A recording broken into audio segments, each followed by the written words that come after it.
Assalamualaikum warahmatullahi wabarakatuh. Waalaikumsalam warahmatullahi wabarakatuh. Shalom, Om Swastiastu, Namo Buddhaya, salam kebajikan untuk kita semua. Alhamdulillahirabbil alamin. Assalatu wassalamu ala asyrofil anbiya'i wal mursalin wa ala alihi wa sahbihi ajmain. Amma ba'du. Teman-teman, marilah kita panjatkan puji dan syukur atas kehadiran Allah Subhanahu wa taala karena berkat ridho serta karunia-Nya kita bisa berkumpul pada mata kuliah pengantar ilmu komunikasi pada pagi hari ini. Salawat serta salam kita junjungkan kepada baginda Nabi besar Muhammad SAW beserta para keluarga, sahabat dan pengikutnya hingga akhir zaman. Yang terhormat dosen pengampu pengantar ilmu komunikasi Ibu Leti Carmila MIKOM, dan juga teman-teman yang saya banggakan yang sudah hadir pada pagi hari ini. Baik teman-teman sekalian, jadi kami akan menjelaskan hasil diskusi kami terkait komunikasi intrapersonal, dan kami dari kelompok 3. Dan inilah anggota-anggota kami. Di sini ada Ara, Sasha, dan juga Hafiz. Next. Baik, kita langsung ke latar belakang komunikasi intrapersonal. Komunikasi intrapersonal adalah dialog batin yang penting untuk memahami diri dan mengelola emosi. Menurut Dr. Sylvia Hanani, proses melibatkan evaluasi diri yang mendalam, membantu individu memproses pikiran dan nilai-nilai. Agustia Kumara menambahkan bahwa komunikasi intrapersonal mendukung penilaian kekuatan dan kelemahan serta penetapan tujuan hidup. Roy Smiarki menekankan bahwa dialog positif meningkatkan kesejahteraan psikologis, sementara dialog negatif dapat merusak stabilitas, emosi, dan kepercayaan diri. Penting untuk memahami dan mengelola komunikasi intrapersonal demi pengembangan diri dan keseimbangan emosional. Baik, selanjutnya ini rumusan masalah, tujuan makalahnya, dan selanjutnya adalah definisi komunikasi intrapersonal yang akan dibacakan langsung oleh Hafiz. Kepada Hafiz, silakan.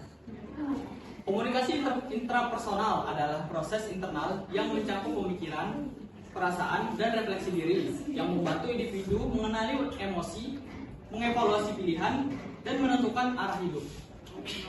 Menurut Sylvia Hanani dan Kumar, komunikasi ini menjadi dasar pengembangan diri, membantu seseorang memahami kekuatan, kelemahan, dan potensi di dalam dirinya. Sumiarti menambahkan bahwa aspek evaluatif komunikasi intrapersonal ini penting untuk membangun identitas dan menghadapi tantangan hidup. Baik, terima kasih kepada Hafiz sudah membacakan materi definisi komunikasi intrapersonal. Baiklah, selanjutnya proses komunikasi intrapersonal yang akan disampaikan oleh Sasha. Kepada Sasha, silakan. Baiklah, terima kasih atas kesempatannya.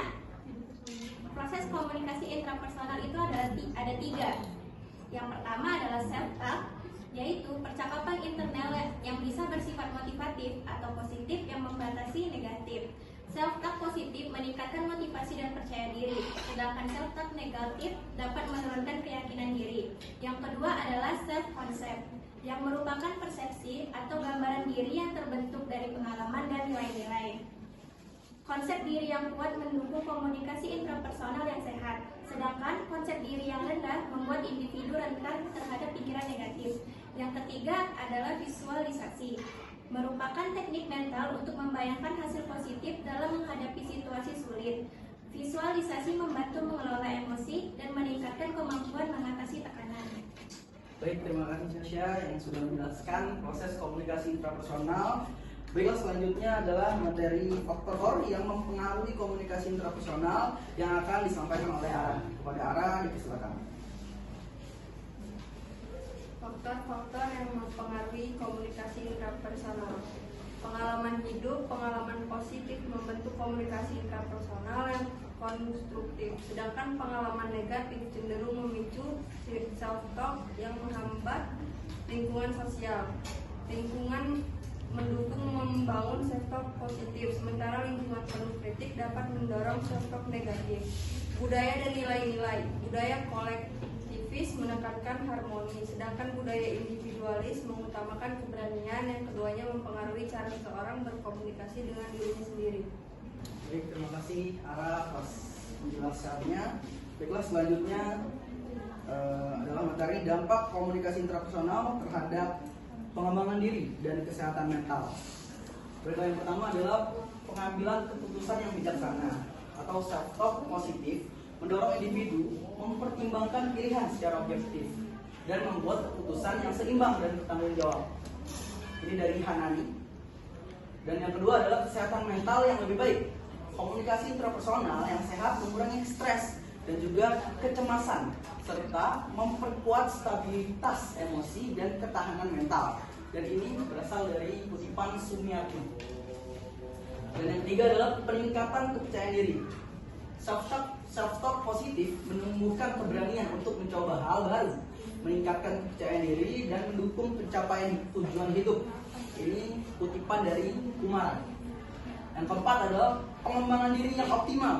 Komunikasi intrapersonal yang konstruktif menjadi dasar pertumbuhan pribadi, mendorong individu mencapai potensi penuh dan hidup yang lebih bermakna.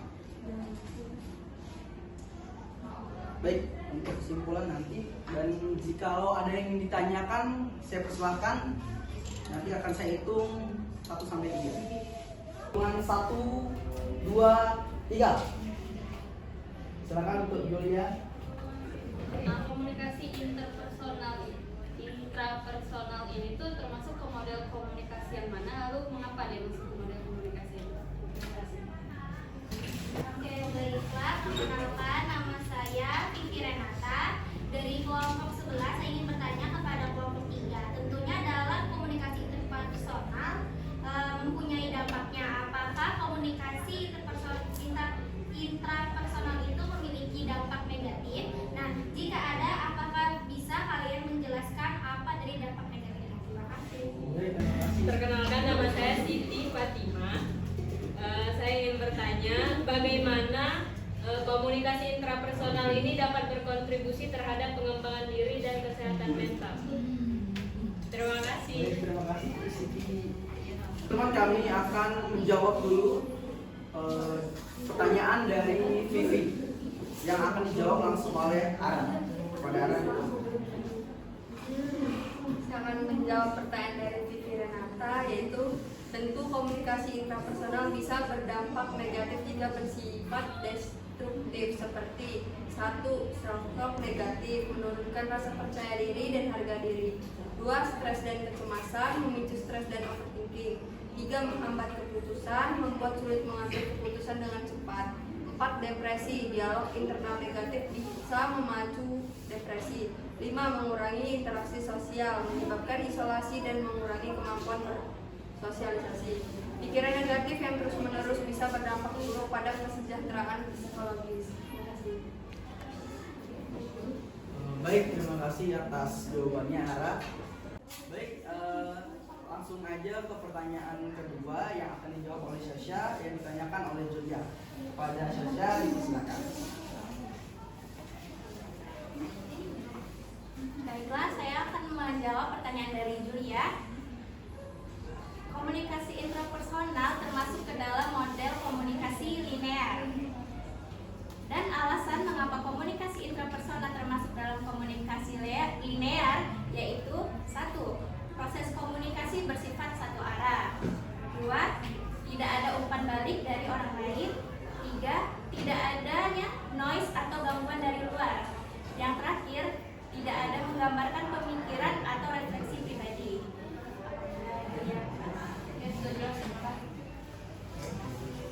Baik, terima kasih Syasha atas jawabannya yang ditanyakan oleh Julia. Baik, selanjutnya adalah pertanyaan dari Siti yang akan dijawab oleh Hafiz. Kepada Hafiz, silakan. Baiklah, komunikasi berperan besar dalam pengembangan diri dan kesehatan mental melalui cara-cara berikut. Yang pertama adalah meningkatkan pemahaman diri. Maksudnya yaitu refleksi diri dan komunikasi dengan diri sendiri, membantu mengenali nilai, tujuan, serta kelebihan dan kekurangan diri. Kemudian yang kedua, mendapat umpan balik atau feedback. Komunikasi dengan orang lain memungkinkan kita menerima masukan dan perbaikan diri. Kemudian yang ketiga, membangun keterampilan sosial dan empati. Maksudnya, interaksi sosial mengembangkan kemampuan berempati dan keterampilan berkomunikasi. Kemudian yang terakhir 4, meningkatkan kepercayaan diri. Kemampuan menyampaikan ide dengan baik, meningkatkan kepercayaan diri dan mendukung pertumbuhan. Kemudian kesehatan mental. Yang pertama, mengurangi stres melalui ekspresi emosi. Maksudnya berbicara atau mencurahkan perasaan ke orang lain bisa meredakan stres. Kemudian yang kedua, menghindari kesepian. Komunikasi sosial mencegah perasaan terisolasi. Kemudian yang ketiga, memahami perasaan diri sendiri. Refleksi diri membantu mengenali dan mengelola emosi secara sehat. Kemudian yang keempat, membangun pikiran positif. Maksudnya komunikasi positif mendukung pola pikir optimis. Kemudian yang terakhir yang nomor 5, meningkatkan resiliensi dengan dukungan sosial. Dukungan dari orang lain membantu menghadapi tantangan dan memperkuat ketahanan mental. Baik, terima kasih atas jawabannya Hafiz yang panjang sekali tadi ya. Baik, selanjutnya adalah langsung aja ke kesimpulannya. Jadi, komunikasi intrapersonal penting dalam kehidupan sehari-hari. Karena melalui self-talk, introspeksi dan visualisasi, kita dapat lebih memahami diri, mengelola emosi, serta membuat keputusan bijak. Komunikasi positif meningkatkan kepercayaan diri dan motivasi, sementara yang negatif dapat menghambat perkembangan diri. Menerapkan komunikasi intrapersonal yang sehat membantu memperbaiki pola pikir dan emosi, sehingga penting bagi setiap individu untuk menyadari dan mengembangkan dialog internal yang konstruktif. Nah, mungkin itu aja presentasi dari kami pada pagi hari ini. Semoga bermanfaat. Kepada Allah saya mohon ampun. Sebelum saya menutup, saya ingin pantun terlebih dahulu. Boleh bantu cakep ya teman-teman ya. Bunga mawar indah berseri. Cakep. Lihat elok di taman hati. Cakep. Sekian perbincangan hari ini. Semoga bermanfaat dan sampai nanti. Assalamualaikum warahmatullahi wabarakatuh.